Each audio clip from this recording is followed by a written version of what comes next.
Hello guys, আসসালামু আলাইকুম। আজ আমি আপনাদেরকে রিকোয়েস্ট করব, এই ভর্তাটার রেসিপি অনেক আপু আমাকে বলছে জানানোর জন্য।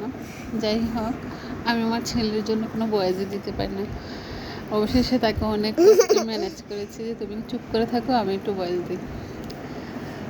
তারপর হচ্ছে যে এখানে আমি নিয়েছি 6 টুকরো মাছের পিঠের অংশ, যেটাকে বলা হয় পেটি বাদে 6 টুকরো মাছের পিঠের অংশ।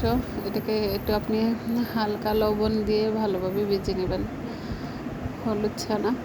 আর সাথে নিয়েছি আপনার কাঁচামরিচ 4-5টা। আপনি আপনার ঝাল পছন্দ অনুযায়ী দিতে পারেন, কারণ আমার ফ্যামিলিতে ঝাল কম খায়, সেটা অনেকেই জানেন।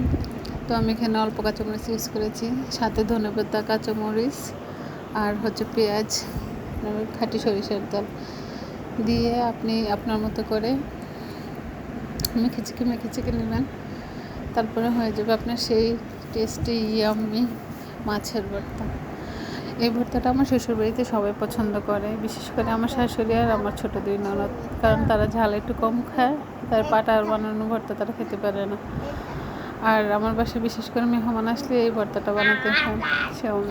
সেদিন আমার ননদের জামাই এসেছিলো, সেই জন্য আমি 2 রকমের ভর্তা করেছি। কেমন হয়েছে সেটা জানাবেন। থ্যাংক ইউ সবাইকে আমার ভর্তা